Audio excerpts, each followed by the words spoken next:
নমস্কাৰ আপোনালোক সকলোকে জেডি নিউজৰ অন্য এটা ভিডিঅ'লৈ স্বাগতম জনাইছোঁ। আজি হৈছে 14 জুন।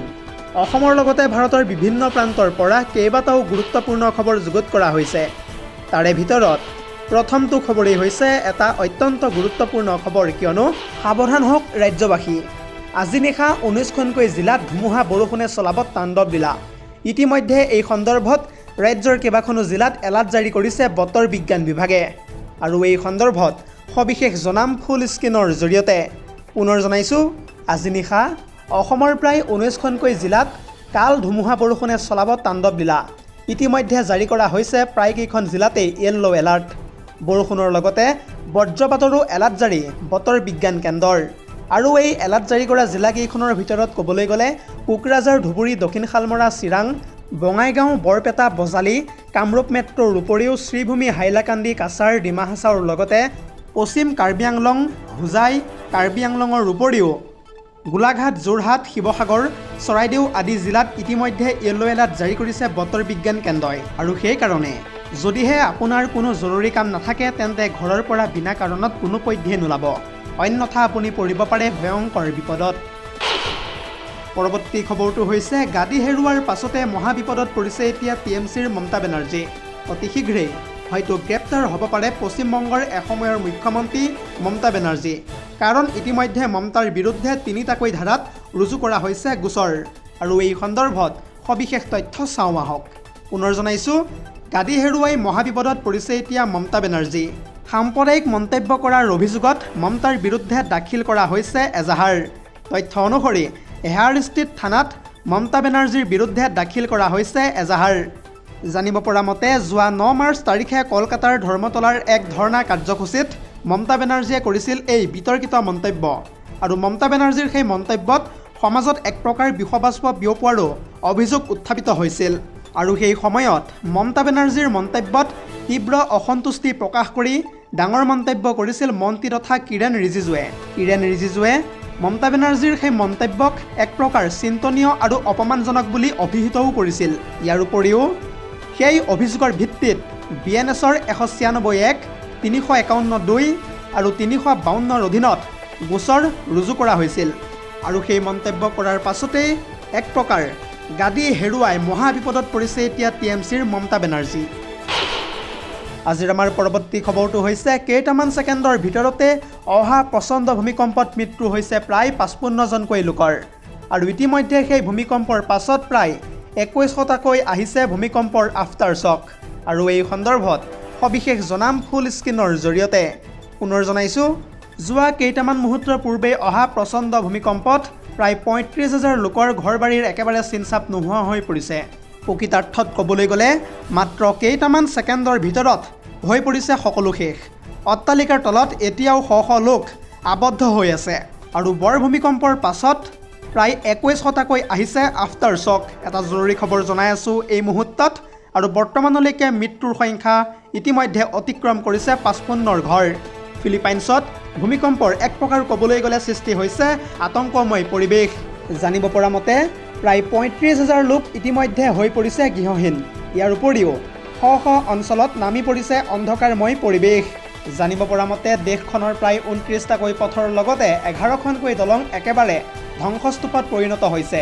আৰু এই উদ্ধাৰ কাৰ্য চলাই থাকোঁতে পুনৰ আহিছে এতিয়া ইটোৰ পিছত সিটো ভূমিকম্প। আৰু সাগৰৰ ওপৰত প্ৰায় 1.4 মিটাৰ পৰ্যন্ত ওপৰলৈ উঠিছে সাগৰীয় ঢৌ। কেৱল ইমানেই নহয়, 7জনকৈ সাঁতোৰবিদক ভূমিকম্পৰ লগে লগে প্ৰচণ্ড ঢৌৱে সাগৰতেই উটুৱাই লৈ যায়। ইয়াৰ উপৰিও সেই ধ্বংসস্তূপৰ মাজত এতিয়াও উদ্ধাৰ হৈ আছে ইটোৰ পিছত সিটো মৃতদেহ। আৰু বৰ্তমান সময় পৰ্যন্তও সন্ধান ওলোৱা নাই প্ৰায় 38জনকৈ লোকৰ। আৰু আশ্ৰয় শিবিৰত বৰ্তমানেও বসবাস কৰি আছে প্ৰায় 3,44,000 লোকে। জানিব পৰা মতে সেই ভূমিকম্পৰ প্ৰাবল্য আছিল প্ৰায় 7.8 ৰিখটাৰ স্কেল। দৰ্শকসকল, আৰু বহুতো গুৰুত্বপূৰ্ণ খবৰ আছে। যদিহে আপুনি এতিয়ালৈকে এই ভিডিঅ'টোত লাইক কৰা নাই তেন্তে এতিয়াই লাইক কৰি দিয়ক। আৰু এনেধৰণৰ খবৰসমূহ সদায় পাই থাকিবৰ কাৰণে চেনেলটো ছাবস্ক্ৰাইব কৰি কাষতে থকা বেল আইকনটো প্ৰেছ কৰি ৰাখিবলৈ একেবাৰে নাপাহৰিব। পৰৱৰ্তী খবৰটো হৈছে আন এটা বহুতেই বেছি গুৰুত্বপূৰ্ণ খবৰ, কিয়নো দুৰ্নীতি সহ্য নকৰে এতিয়াৰে পৰা হিমন্তৰ চৰকাৰে। আপোনাৰ এটা মেছেজতে এতিয়াৰে পৰা নেতৃত্বাধীন চৰকাৰখনৰ মন্ত্ৰীয়ে ল'ব কঠোৰ একশ্যন।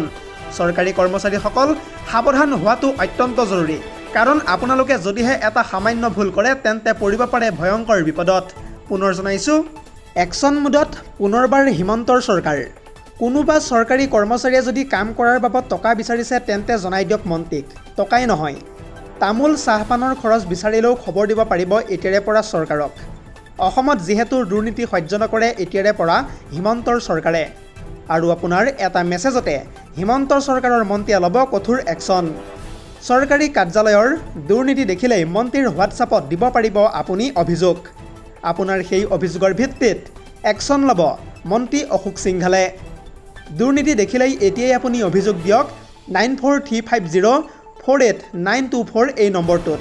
ইতিমধ্যে অশোক সিংঘালে স্পষ্ট ৰূপত কৈ দিছে যে আমি কথা কমকৈ ক'ব লাগিব আৰু কাম বেছিকৈ কৰি দেখুৱাব লাগিব জনতাক।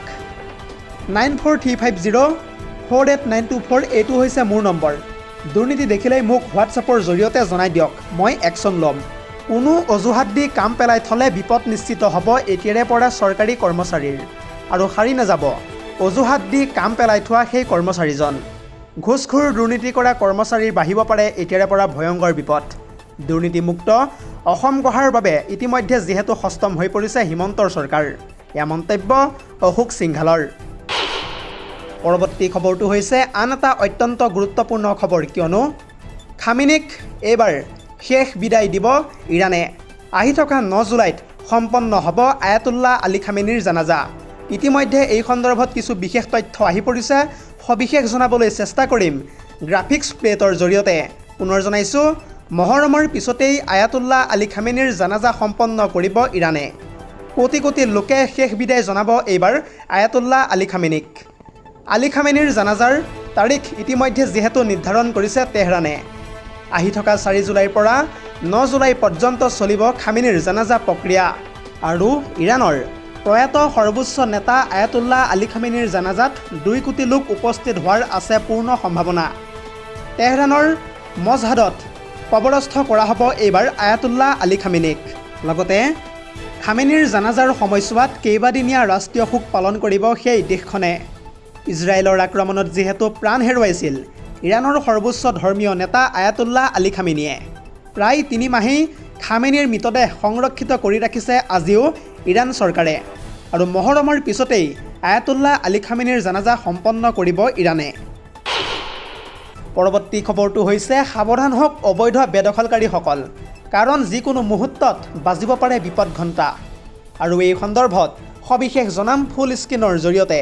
পুনৰ জনাইছোঁ, ৰাজ্যত চৰকাৰী ভূমি বেদখল কৰাসকল সাৱধান হওক, যিহেতু অতি শীঘ্ৰেই বিপদ ঘণ্টা বাজিব শ শ বেদখলকাৰীৰ। চৰকাৰী ভূমি খালী কৰিবলৈ ইতিমধ্যে যিহেতু কঠোৰ সকিয়নি প্ৰদান কৰা হৈছে বেদখলকাৰীক, প্ৰায় 5 লাখ বিঘা ভূমি বেদখলমুক্ত কৰিবলৈ সাজু হৈছে নেতৃত্বাধীন চৰকাৰ।